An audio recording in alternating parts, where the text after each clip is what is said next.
Bienvenue sur DMG TV, les histoires mystiques. Tu es nouveau sur la page, n'oublie pas de t'abonner, de laisser un commentaire, de liker et de partager.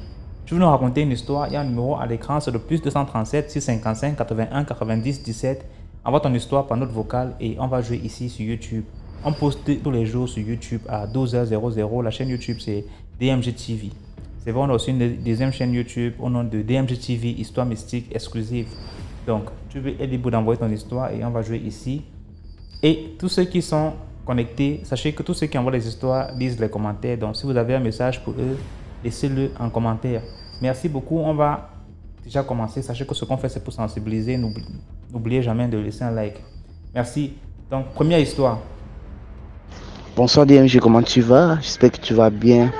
Bonsoir à toute la communauté DMG. Je suis votre plateforme depuis, ça fait déjà un peu trop longtemps, tu vois, un peu normal aussi. En quelque sorte, j'ai vécu des histoires mystiques dans ma vie, on peut dire comme ça. Et avant de continuer, s'il vous plaît, vous sur la plateforme là, n'écoutez pas mon histoire si vous ne likez pas, vous ne commentez pas, vous ne vous abonnez pas. Ok, bon, l'histoire, c'est une histoire un peu petite. En fait, je travaillais dans une station-service. Moi, je travaillais plus souvent la nuit. Un jour donc, je suis allé travailler. J'avais la flemme de travailler même ce jour-là. Et j'étais avec deux amis aux environs de 22h30. On était là, on causait. Bon, il y a un ami qui a reçu un coup de fil. Il a dit, bon, il lui doit s'en aller. On a dit, ok, il n'y a pas de souci. Nous sommes restés là de 23h30. Mon autre ami a dit, bon, Combi, moi je te laisse. Bon, j'ai autre chose à faire, je dois aller gérer mes chats, tu vois un peu. En fait, je suis resté tout seul de 23h30, si je ne me trompe pas, aux environs de minuit. Aux environs de 23h50, je remarque d'abord une vieille dame qui monte, qui descend. Elle a fait comme ça 3 fois. Et j'ai ignoré. La troisième fois, elle vient, me salue, je réponds, elle me dit, bonsoir mon fils, je cherche un endroit où je vais dormir, patati patata, un truc comme ça, tu vois un peu DMG. Chercher un endroit où elle va dormir, c'est monté, c'est descendu. Qu'elle voulait mettre sa nappe où j'étais assis. Elle dit non là, mais tu peux pas mettre ta nappe là. Ici c'est dangereux pour toi. Bon, tu sais que j'étais assis entre les voitures. J'étais assis là, on avait mis nos bancs là, on était assis entre les voitures, on causait et j'étais en service, un peu ça. C'est donc comme ça que je connais les stations-service au Cameroun, les nappes. Comme pour les musulmans, il y a les nappes. J'ai donc pris une nappe, j'ai nettoyé un espace qui était bien pour elle. Ou même s'il pleuvait, elle ne devait pas l'atteindre. J'ai mis la nappe, j'ai nettoyé l'espace. Je lui ai dit, bon, la mère, comme tu cherches un endroit pour dormir, bon, tu peux dormir là, comme tu dis que tu veux dormir, où nous sommes assis. Non, j'ai dit non. On ne peut pas dormir où nous sommes assis parce que bon, c'est comme si c'était entre les voitures, quelqu'un peut venir chercher sa voiture la nuit et puis on ne sait pas qu'elle est en bas ou bien elle est couchée là, on l'écrase. C'est un truc comme ça. Donc je lui ai dit de se déplacer où je l'ai installé. Elle m'a dit ok, il n'y a pas de problème, elle peut voir sa copine juste là en bas. Disons que premièrement où on était, c'était une zone libre. Il n'y avait pas de maison aux alentours et c'était une piste. Un axe lourd, tu vois un peu, un boulevard. Donc lorsque tu es là, si tu vois la route comment c'est libre, elle me dit qu'elle peut voir sa copine, elle arrive. Moi, j'étais là, j'étais assis, elle dit ok, il n'y a pas de problème là, mais je t'attends. Elle m'a dit ok, et bon, je vais laisser les détails. Tout ce que je sais, c'est qu'elle était un peu âgée, elle pouvait avoir dans la soixantaine. Elle avait un plastique blanc avec une bassine sur la tête. Quand elle s'est retournée pour partir. Donc moi aussi je me suis mis à travailler comme je travaille toujours. Bon, après un temps, mon cœur me dit retourne-toi. Même pas 30 secondes après qu'elle me retourne, je vois que la piste est libre. Ah, moi je me suis dit que peut-être qu'elle a emprunté un des couloirs. C'est donc comme ça que j'ai attendu 1 heure. J'ai attendu 1 heure, elle n'est pas venue, 2 heures, elle n'est pas venue. Je suis rentré moi chez nous. J'ai dit ça à ma grand-mère. Ma grand-mère me dit sûrement c'était un mauvais esprit qui est venu te faire du mal. Mais comme tu étais gentil avec elle, elle t'a laissé. Bon, la morale de l'histoire ici, c'est que bon, peu importe ce qui vous arrive dans la nuit, que vous savez, que ce soit comment, essayez d'être humble, gentil, c'est un peu ça. Parce qu'on ne sait pas ce que la personne est venue vous faire ou bien vous chercher sur vous.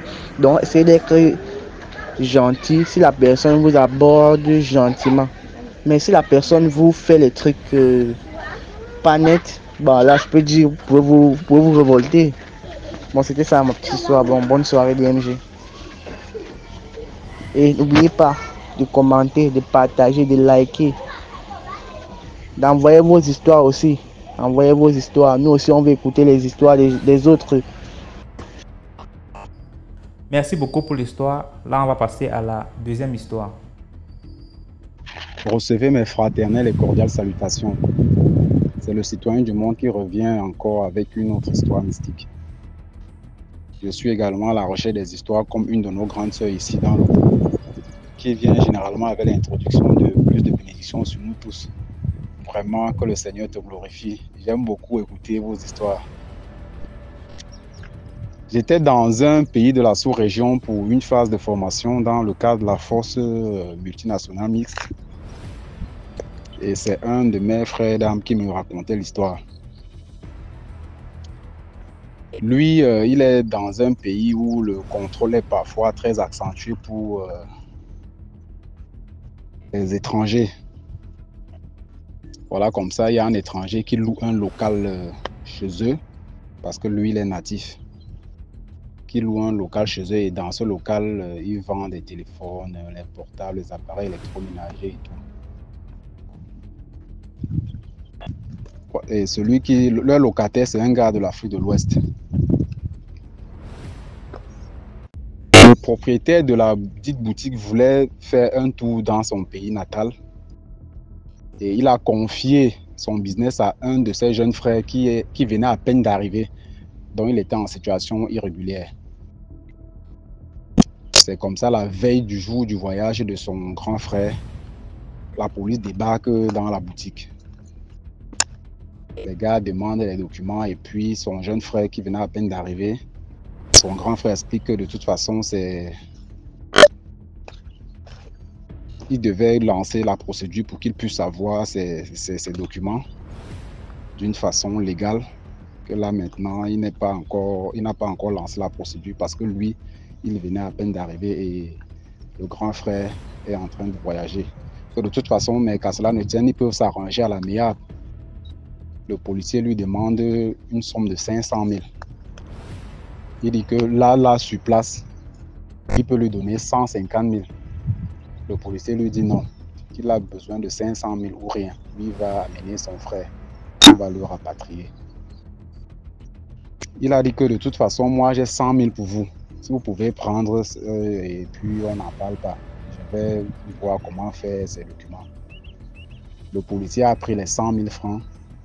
Il a récupéré 2 téléphones de marque, de force et un grand sac de voyage.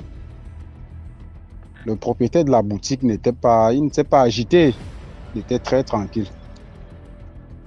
C'est comme ça, le policier, il est parti. Sur le chemin, il a vendu le téléphone, d'après ce que celui qui m'a conté l'histoire disait. Sur le chemin, il a vendu les 2 téléphones et il s'en est allé à la maison avec le sac de voyage. Il arrive chez lui, il sait qu'il a déposé le sac au salon. Quand il va à la douche pour se doucher, il retrouve le sac déposé sur le pot de douche là. C'est pas possible. Il reprend le sac, il remet au salon. Quand il revient à la douche, même phénomène.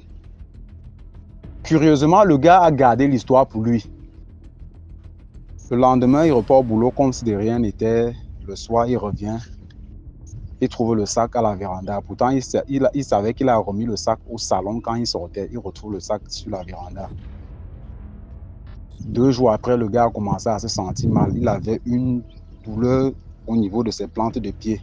Et il explique que c'est comme s'il avait une charge qui traînait quand il voulait se déplacer. C'est comme si on avait attaché peut-être même l'équivalent de 2 sacs de ciment sur chacun de ses pieds. Voilà, le gars a commencé à se déplacer à peine. Quelques jours après, le pied a nécrosé. C'est devenu noir. Le gars a commencé à enfler. Jusque-là, il ne voulait rien dire. Sa maman qui lui met la pression. Qu'est-ce qui se passe? C'est là où il relate l'histoire. Ils l'ont amené chez un praticien du coin. Le gars a dit très tard, ce que tu as fait n'est pas... Quand tu es arrivé chez le monsieur, il t'a expliqué la situation. Mais pour toi, c'était l'argent à tout prix. Voilà ça qui t'emmène comme ça. Le lendemain, les asticots sortaient des pieds. Le pied a perdu toute sa chair jusqu'à ce qu'on voyait les os. Le monsieur a peiné, pourri carrément. Pourrir. Jusqu'à ce qu'il a perdu sa vie. Donc, n'importe qui va en tirer une moralité de l'histoire. C'est un peu ça ce que je tenais à partager avec la grande famille. Partageons, likons, commentons. Que le Seigneur nous glorifie. À très bientôt pour une nouvelle épisode des histoires mystiques. Merci. Merci beaucoup pour l'histoire. Maintenant, on passe à la troisième histoire. Bonjour DMG TV, bonjour la famille DMG TV. Partagez, likez, c'est important. Ça sauve des vies, c'est important. Moi, j'avais 3 ans quand maman a quitté la maison familiale pour aller rester au village parce qu'elle ne supportait plus les palabres entre ses coépouses. Donc, j'ai pas vraiment connu ma maman, mais ma grande sœur, elle, si. Et c'est à l'âge de 15 ans que mon papa a donné la permission pour qu'on puisse aller voir notre maman au village. C'est ça, on dit, DMG. Arrivé au village, on me disait que oui, voici ta maman. Mais vous savez, quand vous n'avez pas connu l'instinct maternel, c'est un peu compliqué. Même l'appeler maman, même c'était un peu difficile. Mais comme je savais que c'était ma maman, donc je faisais avec quoi. Donc après les vacances, bon, elle aussi, c'était un peu bizarre aussi avec moi, puisque elle ne m'a pas connue. Donc, c'était comme si c'était une dame comme ça, mais je l'appelais par son nom direct. Et elle acceptait. Donc, après les vacances, on s'est retourné en ville. Une fois, je suis quittée à l'école, j'arrive à la maison, on me dit que non, que c'était la deuxième femme de mon papa qui parlait pour dire non, que votre maman est malade, que vous devez rentrer au village. Rentrer au village. Ma grand-sœur avait déjà l'information. Donc, à ce moment-là, mon papa était malade. Donc, la deuxième femme de mon papa, elle a demandé à son fils de nous donner de l'argent pour qu'on puisse aller rendre visite à notre maman. Le problème est que nous, on ne reconnaissait pas le village, puisque quand on est parti, quand j'avais 15, on était parti accompagner. Donc ma grand-sœur a demandé à ce que quelqu'un nous accompagne, un grand frère de la maison nous accompagne. La deuxième fois, mon père a refusé catégoriquement qu'on va se débrouiller. On était fâchés. Et on a pris la route, on est parti.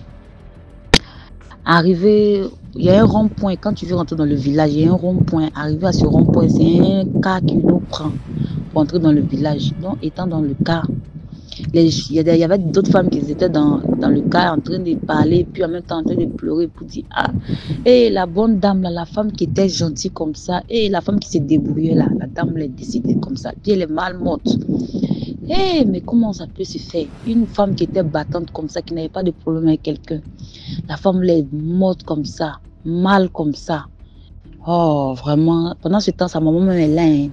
Et puis elle est décédée. Et la pauvre, la bonne dame, vraiment. Moi et ma grand-soeur, on était assises, on écoutait. C'était en patois. C'est vrai qu'on ne comprenait pas tout, mais on écoutait seulement. Et puis, l'une des femmes a dit le nom de ma maman. C'est là, comme ça, ma grand-soeur a demandé, mais vous parlez de quelle dame au juste? Et puis, ils ont dit, ah, il y a une dame dans le village là-bas, la fille du chef du village là. La dame qui se battait, qui vendait la nourriture au marché là. Parce que ma maman vendait la nourriture très tôt le matin, à partir de 5h, 6h. C'était déjà prêt, elle allait ça au marché pour vendre. Que la dame là, c'est elle qui est décédée, s'appelle comme ça, sa maman s'appelle comme ça, son frère s'appelle comme ça. Immédiatement, ma grand-soeur a commencé à pleurer. Moi aussi, je demande à ma grand-soeur, parce que moi, je ne comprenais pas bien le patois. Moi aussi, je demande à ma grand-soeur, elle me dit que c'est notre maman qui est décédée. C'est comme ça, les dames ont commencé à crier. Hey, c'est vous les enfants qui doivent venir d'Abidjan là, c'est vous qui devez venir de la ville là. Oh, désolé, on ne savait pas. On a commencé à crier dans le cas, en train de pleurer. Mais je ne sais pas, hein. C'est comme si c'était un froid qui m'avait prise. Et puis une voix me disait que non, là où tu t'en vas là, ne permets même pas que quelqu'un s'approche de toi. Même si c'est ta grand-mère, ne permets pas. Donc j'ai commencé à parler la voix là pour dire, je n'ai pas connu cette dame là quand j'étais en train de faire mon adolescence, jusqu'à j'ai eu mes 15 ans pour aller jusqu'à 16 ans. Et aujourd'hui, on nous dit à la maison que non, elle est malade. On prend la route pour venir au village et on apprend dans le cas qu'elle est morte.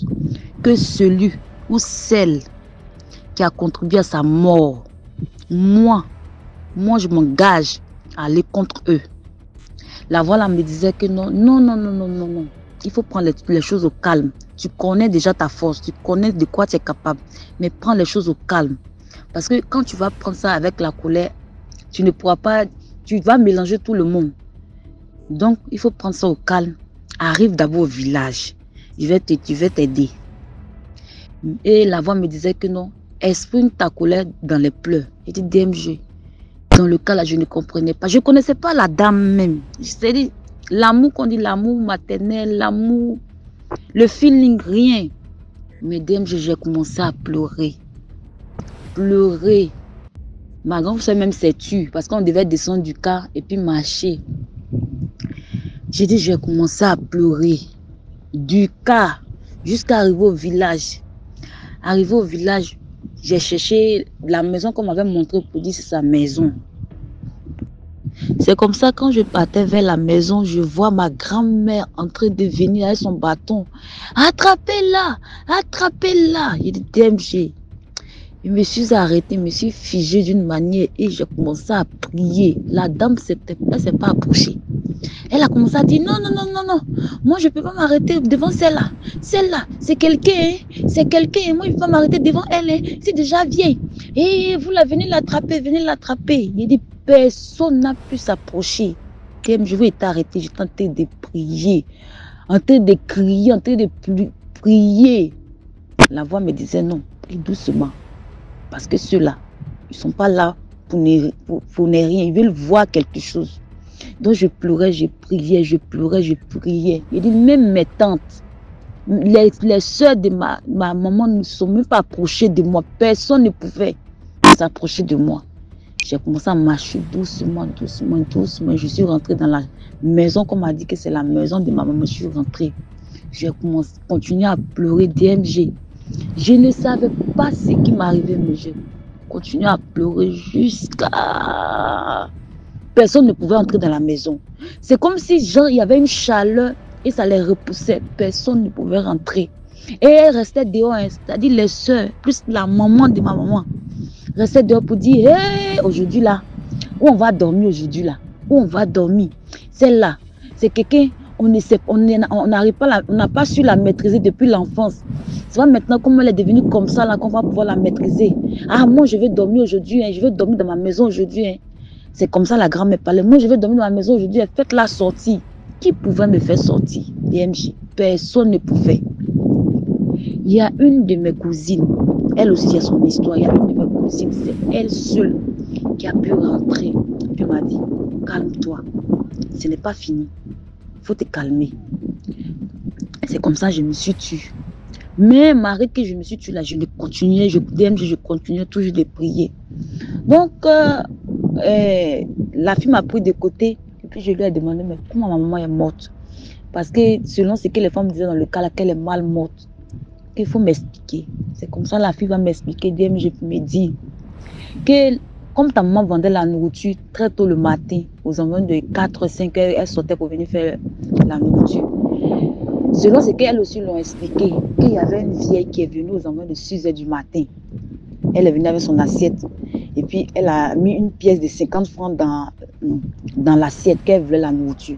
Or, la nourriture se servait à partir de 100 francs. Donc, c'est comme ça, ma maman lui a dit, je vais bien te servir, mais ce n'est pas encore prêt. Laisse ton assiette avec ton argent. Quand ça sera prêt, je vais te servir et puis je vais crier, tu vas venir chercher. La vieille a dit non, qu'elle veut ça comme ça. C'est pas encore cuit, elle veut ça comme ça. C'est comme ça, ma maman lui a dit que non. Mais rentre dans la cuisine, tu vas regarder. La sauce n'est même pas encore prête. C'est maintenant je viens de laver. C'était la sauce graine. C'est maintenant je viens de laver même la viande pour mettre dans la sauce. Tu veux ça comme ça. Faut pas me dire après que tu as mal au ventre. Le simple fait qu'elle a dit, faut pas me dire après que tu as mal au ventre là. La vieille, elle s'est fâchée, elle a commencé à crier ici, ma maman, pour dire, toi là, dans le village ici là, on t'a à l'œil. Surtout moi, mais j'étais à l'œil. Mais à chaque fois, je préviens ta maman pour dire que ta manière de parler ne me plaît pas. Mais aujourd'hui, là, tu as dépassé les limites. Tu vas voir ce que tu vas voir ce que je vais faire. C'est comme ça, ma maman lui a demandé, mais qu'est-ce qui se passe?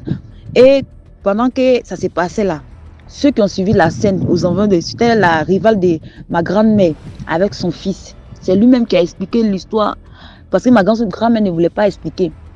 Donc, ils se sont approchés pour demander, il y a quoi? Ah, il y a quoi? Matin bonheur comme ça.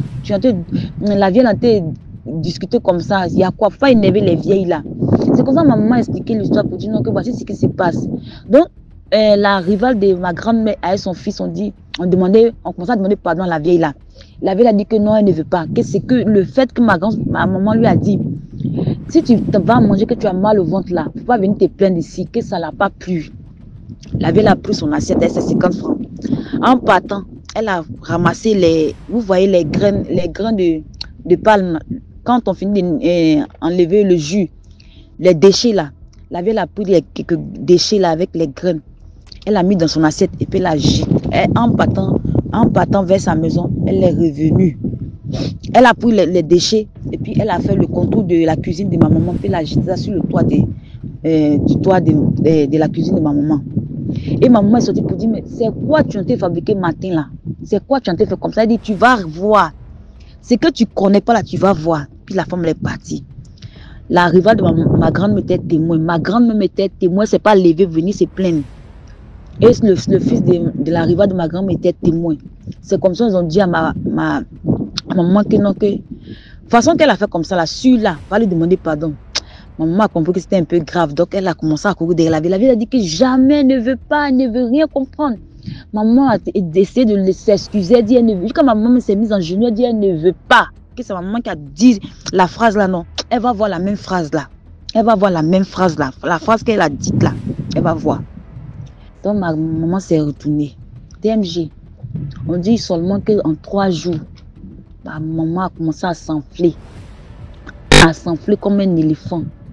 Et elle disait que son ventre ne fait que faire brrr, brrr, brrr, comme si elle va aller au WC, mais elle ne peut pas aller au WC. Son ventre ne fait que tourner en rond, tourner. Quand on lui demande, elle dit non, qu'elle sent qu'elle va aller au WC, mais elle n'arrive pas. Et que son ventre est ballonné. Quand elle montre ça à sa maman lui dit, ah, laisse-moi être ton affaire de ventre là. Donc la rivale de ma grand-mère la disait que non, toi tu es quelqu'un, tu n'es jamais, tu te couches jamais comme ça là. Dans quel coup tu es ballonné, tu es toujours maintenant, 3 jours tu te couches. Qui va vendre à ta place? Que tu as quoi au juste? Elle dit qu'elle ne sait pas ce qu'elle a. Ça a continué, la pauvre dame là, a continué à s'enfler. Au bout d'une semaine, elle ne pouvait plus se lever, même ses pieds, ses bras, que ce soit même ses yeux, tout était enflé sur elle. Et seulement ce qu'elle disait, elle disait en patois, hé maman, libère-moi. Qu'est-ce que j'ai fait de mauvais pour que tu puisses me donner? Qu'est-ce que j'ai fait? C'est quoi que je n'ai pas acheté pour toi dans le village ici? Où je t'ai manqué de respect pour que tu me donnes? Et libère-moi. C'est ce qu'elle disait. Et libère-moi. Maintenant, quand on demande à ma grand-mère, il y a quoi au juste? Ma grand-mère dit que non, il y a délit. Et ma maman a explosé dans la maison. C'est comme ça. La femme est décédée. Donc, après sa mort, c'est-à-dire elle est décédée aux environs de 21h. 21h, on ne peut pas la garder dans la maison parce que avec l'odeur, tout ça là. Et c'était la première fille de ma grand-mère.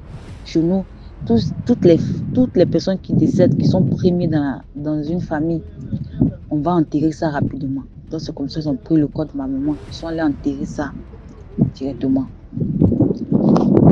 Donc quand la fille a fini de m'expliquer, je me suis remise encore à pleurer, à commencer à parler dans mon cœur. Et pendant que je faisais tout ça là, mes tantes disaient à côté là-bas, disaient hey, non, celle-là on ne la moyen pas, celle-là on ne peut rien faire contre elle, on ne la moyen pas. On essayait encore de me calmer, même la fille qui était allée me chercher, elle essayait de me calmer, c'est bon, c'est pas fini, il faut te calmer, c'est bon. Je continuais de parler. Le soir arrivé, DMG, nous servi la nourriture. J'étais assise là, seule dans mon coin, pendant que la fille n'était pas là, donc j'étais assise seule. Et ma tante m'a appelé pour dire de venir. La deuxième et la troisième de ma grand-mère m'ont appelé de venir manger. Il y a une voix qui me disait de ne pas manger. Il y a une autre voix qui me disait qu'il faut aller manger. Ce sont tes tantes après tout. Je suis allée m'asseoir pour aller manger. Mais avant de manger, j'ai prié. En ce moment, je ne connaissais pas Dieu. Hein, mais je savais qu'il y a un être suprême qu'on appelle Jésus-Christ de Nazareth. Donc, j'ai prié. Puis, je me suis assise, j'ai mangé. TMG. Le ravage. Le ravage.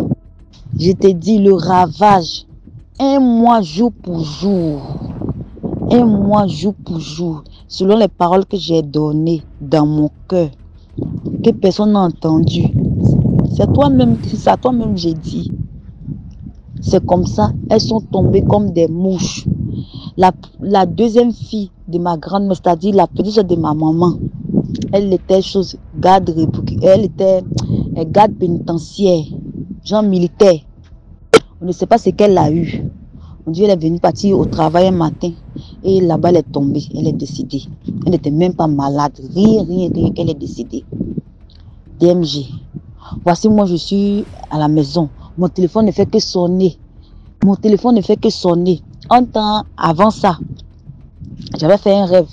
Et dans le rêve là, on me cherchait. Tout le monde me cherchait. C'était comme s'il y avait une accusation. Et on me cherchait pour me mettre au tribunal. Et pendant ce temps-là, il y avait quelqu'un derrière moi qui me disait que non, que il ne faut pas aller où ils sont te chercher là-bas là. Parce que si tu vas, quand on te voit, le simple fait qu'on te voit, c'est fini pour toi. Donc, peu importe ce qu'ils vont faire, même si tu caches-toi seulement, ne fais pas qu'on te trouve. Donc, quand ça s'est passé comme ça, mon téléphone ne faisait que sonner. Il était encore en famille, hein.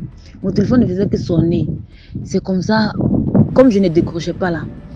Il y a des choses, mes cousins se sont déplacés, venus me trouver pour dire que non, c'est urgent que tes tantes te cherchent. Mais est-ce qu'on peut chercher quelqu'un qui a un téléphone? On ne cherche pas quelqu'un qui a un téléphone. Si on m'appelle, si mon téléphone que je ne décroche pas, c'est moi qui sais. Non, c'est important, il faut faire, tu vas rentrer, va voir ta tante. Va faire, tu vas aller voir tes tantes te cherchent. Elles ont continué à m'appeler, même ma grande soeur qui était dans son foyer s'est déplacée, venue me trouver pour dire ma petite soeur te cherche, hein. Quand on essaye de te joindre, mais comme ça, comment donc, à cause du rêve que j'avais fait, DMG, c'est comme ça que je suis allée rester chez mon ami et j'ai éteint mon téléphone. La délégation, même mes tantes sont déplacées chez elles, hein, pour venir jusqu'en famille chez moi là-bas, chez mon papa, pour venir me chercher. Elles ne m'ont pas trouvé. On ne savait même pas où j'étais. J'ai fait 2 semaines dehors et mon téléphone était éteint. Pendant ces 2 semaines-là, c'est comme ça qu'ils ont enterré ma tante. Ils ont fini d'enterrer ma tante. 2 semaines plus tard, la troisième de ma grand-mère, elle aussi est tombée. Elle vendait. On dit l'huile qu'elle vendait, elle vendait l'igname. Dans l'huile là, s'est renversée sur elle. Elle était blessée gravement. Elle est à l'hôpital, elle est décédée là-bas. Elle aussi, ils m'ont cherché, parce qu'elle voulait me voir forcément. Elle était la plus petite là-bas. je vais faire quoi? Je ne travaillais même pas, je n'avais rien, mais on me cherchait quand même. Je ne suis pas partie au funérail aussi d'MG, puis ils l'ont enterré aussi. Quand ils l'ont enterré, mes tantes disent qu'elles ont coupé avec moi. J'ai dit, tant mieux.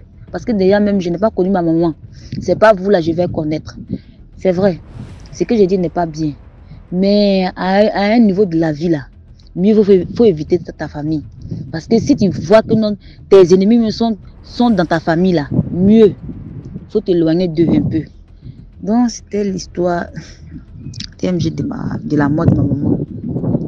C'est vrai que en parlant, on peut dire des choses pour choquer, mais sincèrement dit, ce n'est pas famille. Ce n'est pas facile, la famille. Vraiment, la famille n'est pas facile. Partagez, likez, abonnez-vous, c'est important. Merci. Merci beaucoup pour l'histoire. Maintenant, on passe à la 4e histoire. Bonjour DMG TV, salutations respectueuses à tous les êtres de lumière présents dans l'émission et mes salutations à tous les êtres du monde visible et invisible. Mes salutations à tous les initiés qui, de par leur connaissance et expérience, nous permettent d'acquérir la sagesse.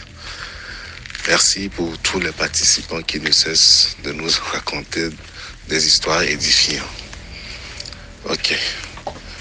DMG, aujourd'hui, je vais raconter mon histoire mystique et si possible, à la fin, je vais faire un petit témoignage que j'ai eu sur DMG TV.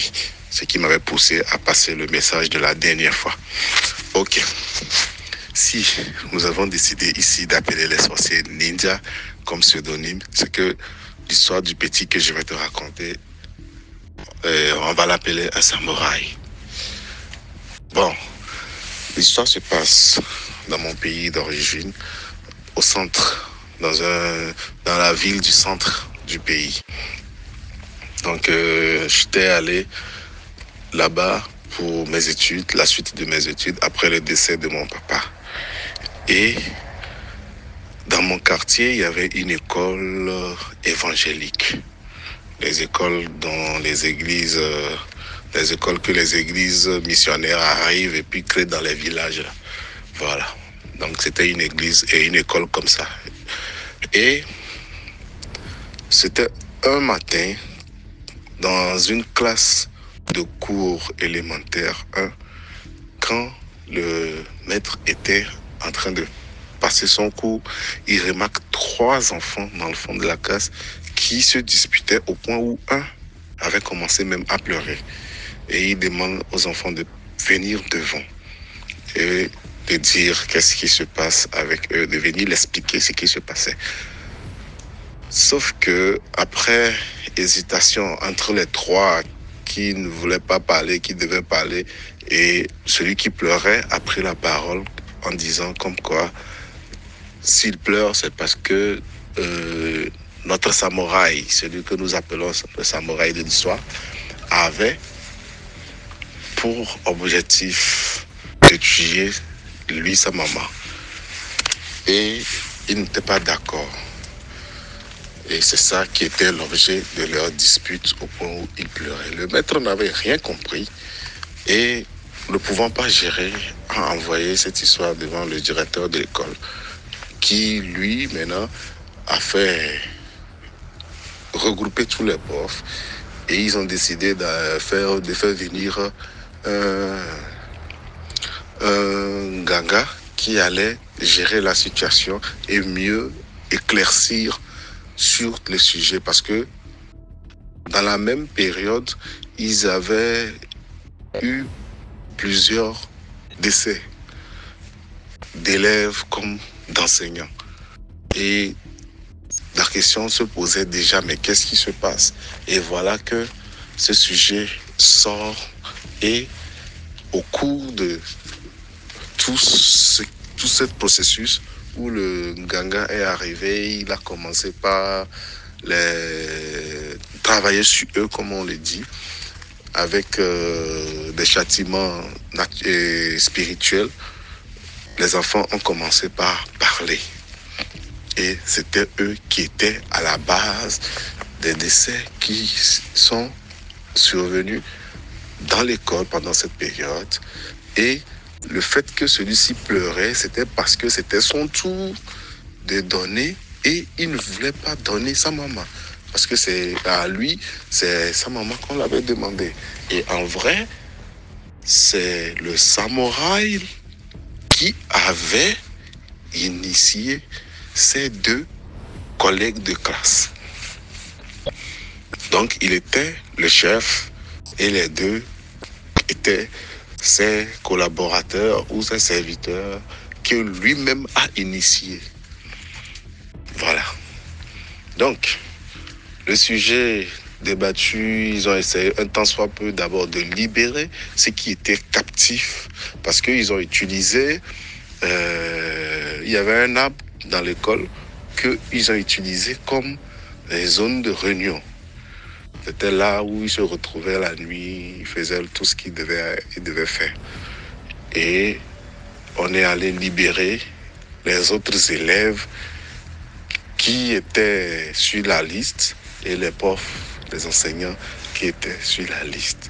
Et on a chassé le samouraï de l'école. Le samouraï de l'école chassé, il a dû se retrouver dans une autre école de la même ville. Sauf que, arrivé dans cette école-là, il fait pareil, même scénario. Il prend 2 élèves de sa classe et il a continué le nouveau combat là-bas. Jusqu'à ce qu'on les démasque encore et qu'on le chasse de là. Ensuite, on le change d'école et dans la troisième école, il fait pareil. Il crée encore un trio où il tue les gens, il tue les élèves, les enseignants et on le démasque encore. Et pour finir, l'affaire a été portée très loin dans les hautes sphères de l'enseignement du pays. Et ils ont décidé carrément de le bannir de toutes les écoles du pays. C'est pas seulement les écoles de la région ou bien de la ville. Il a été banni de toutes les écoles du pays. Carrément, un arrêté a été sorti carrément pour empêcher le samouraï d'aller à l'école. Ce qui se passe ensuite, c'est que on fait comprendre que c'est un enfant qu'on ne pouvait pas délivrer. Il y avait 2 options. Soit on le faisait délivrer et il mourait, ou soit on le prenait ainsi avec ça qu'on transforme en don et il devait aller passer un certain temps donné chez un ganga qui allait essayer de le redresser pour que ce qu'il a lui serve à autre chose que de tuer les gens. Donc, pendant cette période-là, il a dû quitter la ville et pour rejoindre un ganga qui devait faire des cérémonies sur lui. Donc, c'était dans mon quartier, on était tous dans le même quartier et on l'avait plus vu pendant cette période-là où il était parti. Donc, on s'est dit que sûrement il est parti faire ce qu'il devait faire. Et donc, pourquoi on ne pouvait pas le soigner, c'est que lui, il était né avec. C'est depuis sa conception qu'on lui avait transmis ça. Son père était un morguier et sa mère était une sorcière. Alors une grande ninja, comme on le dit. Et donc, c'était depuis le ventre de sa mère qu'il avait déjà commencé par exercer son travail de samouraï. Voilà pourquoi on a réfléchi, on avait compris s'il fallait vraiment le délivrer. C'est que non, soit il allait mourir, ou soit c'était préférable qu'on l'accompagne pour qu'il change de mentalité, pour qu'il devienne serviable. Voilà l'histoire de notre samouraï. Voilà pour mon témoignage sur DMG TV. Ce qui a fait que finalement, je m'étais décidé à envoyer mon message. J'étais en train de recevoir les messages et j'étais hésitant. Je me disais que bon, de toutes les façons, on est nombreux à passer le message. Pourquoi c'est moi? Et en même temps, un jour, j'étais là dans mon travail, dans mon lieu de travail, et quelque chose me dit, est-ce que tu te rappelles de telle situation, telle histoire qui s'était passée entre-temps? J'ai dit oui. Et qu'est-ce que tu penses que c'est devenu comme résultat? Qu'est-ce qui en est sorti? J'étais là, je réfléchissais, mais je me demandais, mais comment je vais savoir quelle était la finalité de l'histoire? Et bim!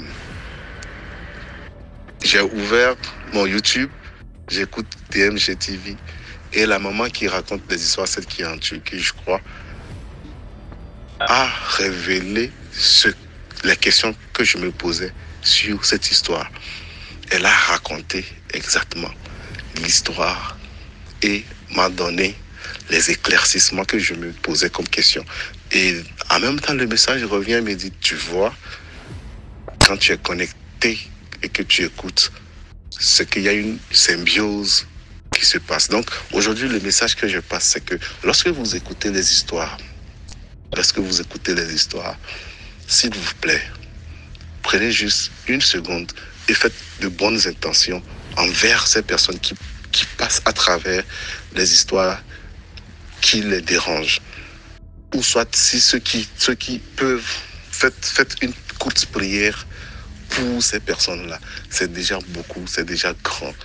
Ça va vraiment aider ces personnes-là. Ça sera, c'est-à-dire les pensées que nous émettons sont chargées.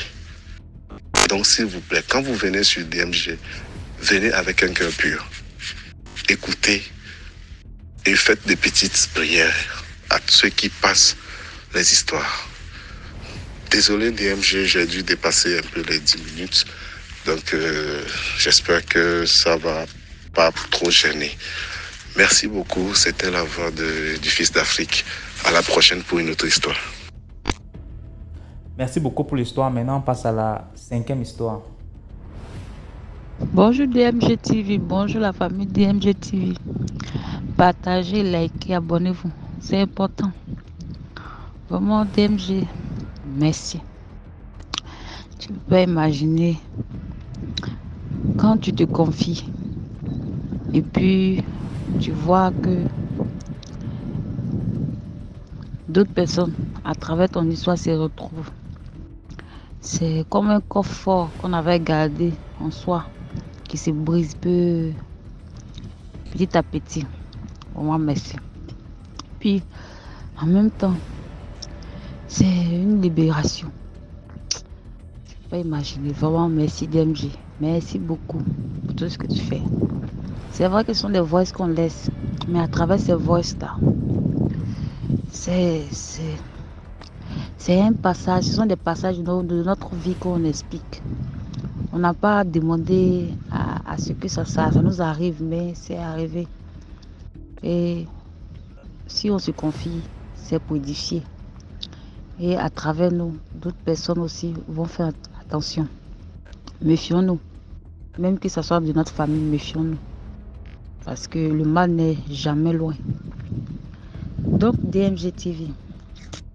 Quand j'étais en classe de CE2 et que ma maman était déjà partie, restée au village, c'est comme ça, mes tantes ont fait une délégation et venues menacer mon papa que non, elle veut prendre les enfants de leur soeur. Mon papa a dit, il n'y a pas de problème. On était 2 filles. Si vous voulez prendre la grande, prenez, mais la petite reste. L'une des soeurs de ma tante et ma grand-maman a dit, non, on veut les deux. Les deux ou rien. Mon papa a dit, non. Si c'est la grande, prenez-la, mais la petite reste. Donc, ils sont partis à la grande. Ah, ma grande soeur a souffert là-bas. Souffert. Chaque jour, elle ne faisait qu'appeler. Pleurer, qu'elle veut revenir. Mon papa a dit, non. Reste là-bas. Et comme ça ne suffisait pas, là, ils ont demandé à ce que non, la petite aille, c'est-à-dire moi. Ma tante a tout fait. Les menaces, les convocations, la justice, tout. Mon père a dit niet. Elle a même fait jouer ses relations au niveau de son travail parce qu'elle était garde pénitentiaire. Mon père a dit niet. Comme elle a vu que ça ne passait pas, c'est comme ça elle a commencé à faire l'amiable. Donc mon père a accepté, il a dit bon, qu'elle aille faire un séjour chez toi. Je suis allée faire le séjour chez ma tante. La méchanceté de ma tante a commencé devant le taxi qu'on est monté dedans pour aller à la gare, pour moi de traverser pour aller chez elle. J'arrive chez ma tante, à ma grande surprise, ma tante a une fille du même âge que moi. Mais elle avait une manière de dorloter ses enfants de telle sorte que nous qui sommes les cousins, les cousines, soient jaloux de ses enfants et de tout ce qu'elle apportait comme de bonnes choses pour ses enfants. Et c'est là-bas que j'ai croisé une fille qu'on m'a présenté que c'est ma cousine. Moi, je ne la connaissais pas, mais c'est là-bas que je l'ai connue. Quand j'arrive là-bas, je voyais que, bon, le premier jour, le deuxième jour, le troisième jour, c'est elle qui était comme la servante, qui faisait presque tout. Et on l'a frappée encore pour ajouter. C'est qu'elle avait les habits des enfants de ma tante. Ma tante avait une grande fille, plus celle qui avait mon âge. Mais c'est elle qui faisait tout ça. Et quand moi je suis arrivée, moi aussi j'ai commencé à faire ça. Mais moi, je n'avais pas appris ça à la maison. Je ne savais même pas comment balayer parce que j'avais déjà des servantes à la maison. Donc moi je ne savais même pas comment balayer. Ma tante m'a mis dans le lot. Nous deux, elle nous frappait, faisait tout. Ses enfants aussi pareil. Mais la fille, pourquoi j'explique cette histoire? La fille en question, elle avait quelque chose. Et la dernière de mes tantes n'aimait pas la fille du tout. À chaque fois quand elle venait rendre visite à sa grande soeur, il fallait qu'elle frappe la fille avant de partir. Et la fille me disait que non, celle-là, un jour, elle va voir. Et moi, j'étais encore enfant, donc, c'est vraiment dit. Et au passage, j'avais oublié, avant que je ne parte chez ma tante, mon papa m'a fait un rituel là. Voilà. Pour que je puisse partir et puis revenir sain et sauf. Parce qu'il connaissait bien les soeurs de choses comme de ma maman. Donc, chaque fois que la femme là venait, elle frappait ma cousine là. Et chez ma tante, il y avait ma tante. La femme, la garde pénitentiaire, celle qui criait les ignames. Et l'autre, elle ne partait que venait. Donc, à chaque fois que l'autre venait frapper ma cousine là, ma cousine disait que toi là, tu vas voir un jour. Donc, après une semaine, puisque j'étais dans le même lot de souffrance que ma cousine, donc ma cousine a commencé à se coller à moi, parce que c'est nous deux on souffrait ensemble. Et puis un jour comme ça, un peu d'une semaine plus tard, elle m'a dit de venir l'accompagner quelque part, elle veut me montrer quelque chose. DMG. On était choses comme ça. Bon, si je donne le nom de... Bon, je donne... On était à Ipougon. Il y a la prison civile, c'est là-bas on était. Et là-bas, c'est un endroit genre qui est vaste. Mais autour de la prison, il y a des grands arbres. Quand tu regardes ça en décoration, les arbres là. Donc, ma cousine allait là-bas pour aller... C'est ce qu'elle m'a expliqué, qu'elle va là-bas pour aller évacuer sa peine.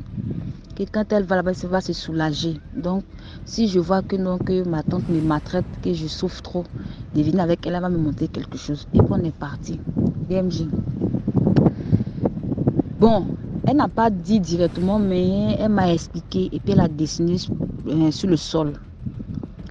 Ma cousine m'a dit que sa grand-mère lui a donné un pouvoir et ce pouvoir lui permet de se défendre. DMG. Donc la fille a fait des dessins sur le sol.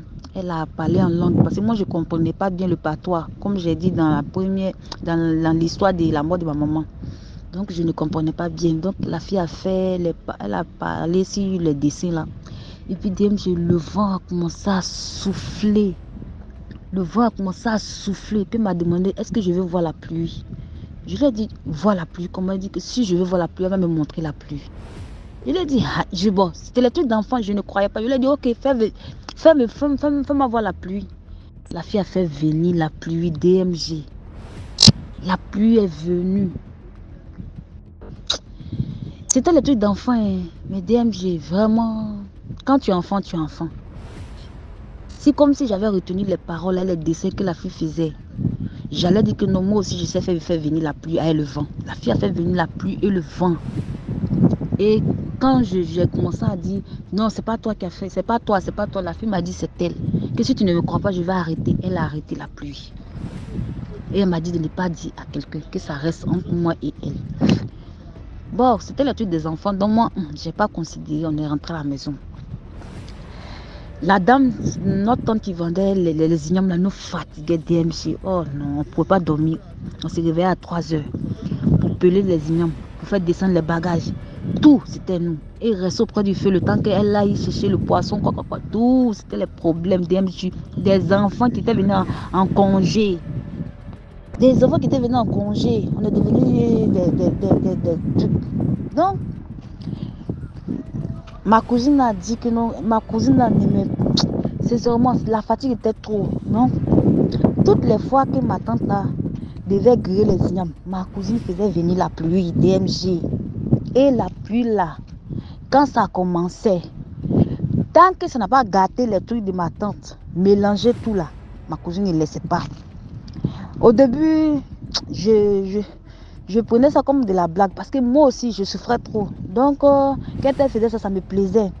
Mais arrivé à un nouveau, j'ai commencé à lui dire que non, est-ce que ce qu'elle fait là, c'est bien. Et puis où elle a enlevé le pouvoir, à quel moment elle a eu ce pouvoir là. Et puis comment elle arrive à maîtriser ce pouvoir, elle m'a dit que non, c'est sa grand-mère qui lui a donné. Sa grand-mère lui a donné ça pour se protéger. Plusieurs fois, même quand on est parti à l'église. Parce que ma tante, comme elle voyait que non, Marie, qu'elle nous faisait du mal, elle nous fatiguait tout et tout, on était toujours là, souriante, toujours en bonne santé. Et puis, comme ça, elle trouvait qu'on était des sorcières. Donc, elle nous a amenés à l'église. Arrivé à l'église, là, le pasteur ne nous a pas délivré. Il n'a pas trouvé de sorcellerie. Au contraire, il m'a dit que non, que moi et la fille, on a une lumière qui brille, qui est forte. Et ça ne plaisait pas à ma tante là. Donc, je ne sais pas ce qui s'est passé, mais mon père a appelé ma tante pour lui dire que non, qu'il veut que je retourne. J'ai juste fait là-bas un truc de 2 semaines. Il veut que je retourne, de revenir, que non, il ne veut plus que je reste chez elle, de revenir. C'est comme ça, DMG, moi, je suis retournée chez mon papa. La fille est restée. Et on ne s'est plus revus. On s'est revus à la mort de ma maman quand je suis partie au village, au funérailles. La fille que j'avais dit que non, qu'elle est venue, c'est elle qui a pu rentrer dans la maison pour venir me chercher là. C'était la fille en question. Et ce jour-là, la fille là encore m'a sauvée.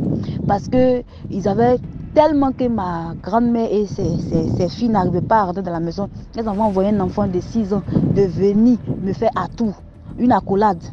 Et s'il me faisait cette accolade, c'était fini pour moi. C'est comme ça la fille là s'est mise à travers le chemin de ce petit là en venant me consoler.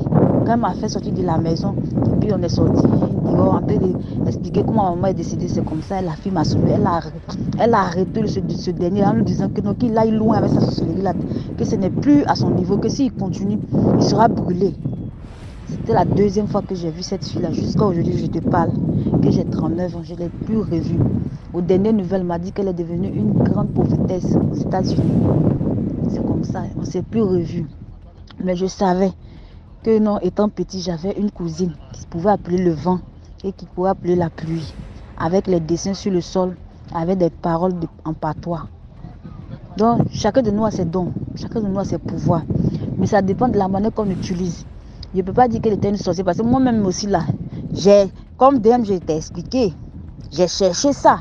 Mais malheureusement, Dieu dit que ce n'est pas la sorcellerie qui sera pour moi, que c'est vers lui que je vais aller. Sinon, j'ai cherché ça, DMG. J'ai cherché. Donc, partagez, likez, abonnez-vous, c'est important. C'est important. Merci beaucoup. Merci beaucoup pour l'histoire. Maintenant, on passe à la 6e histoire. DMJ, bonjour. Je suis venue raconter encore l'histoire. Je suis centrafricaine. Une histoire qui était réelle, qui s'est passée en Centrafrique. Donc, il y avait une maman qu'on louait sa maison, on faisait avec l'église. Et chaque fin du mois, on payait, on amenait son argent du loyer. On payait la maison là normalement. Arrivé à un moment, on était parti pour aller payer la maison. C'est après janvier quoi. On est parti au nombre de 4 pour payer la maison. Il y avait 2 pasteurs, moi et il y avait un diacre. On est arrivé, on a vu le mari de la maman là. Il nous a dit que votre bailleresse est morte. Oh, mais elle est morte quand? Nous-mêmes, nous ne sommes pas au courant qu'elle est morte. Il dit oui, elle est morte. Il y a de cela 1 semaine. Que s'est-il passé? Le mari de la bailleresse commence à nous expliquer. Donc la bailleresse, elle n'a pas accouché avec son mari. Elle avait pris sa nièce, c'est sa nièce qu'elle élevait chez elle. Arrivé un moment, la nièce commençait à faire des crapules et elle était partie. Donc l'histoire là, je peux dire, c'est l'histoire de souris mourue. On dit mourue ou bien mourir, je ne sais pas, souris mourir ou bien souris mourue. Je ne sais pas comment je peux dire. Et comme la nièce, elle commençait à faire des caprices, elle était partie de la maison, elle est partie accoucher.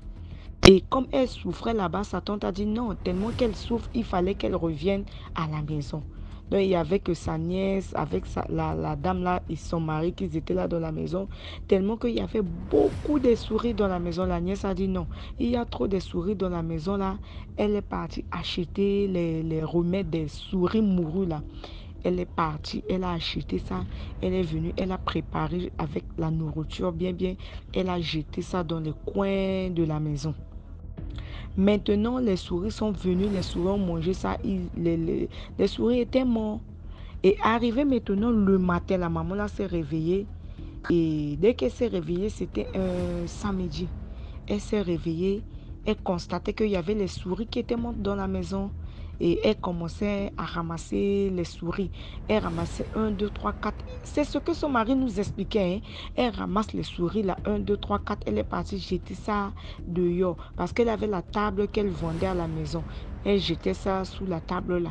Elle rentre encore dans la maison. Elle ramasse 5, 6, 7 encore. Elle fait sortir ça, elle jette dehors. Maintenant, elle retourne encore dans la maison. Elle cherche, elle ramasse 8. En ramassant seulement sur 9. Elle crie, aïe, mon mari, je suis déjà morte. Elle était calée sur place. Son mari était venu, il a dit, à quoi? Mon mari, je ne peux pas me soulever. Elle s'est bloquée. Son mari l'a transportée. Et il est venu la mettre au salon. Elle s'est assise sur la fauteuil. Elle commence à dire à son mari que voilà les souris qui sont en train de monter dans mon ventre jusqu'à ma gorge. Les voilà, ils sont en train de descendre dans mon ventre. Ils sont en train de monter. Ils sont en train de descendre dans mon ventre. Ils montent jusqu'à ma gorge.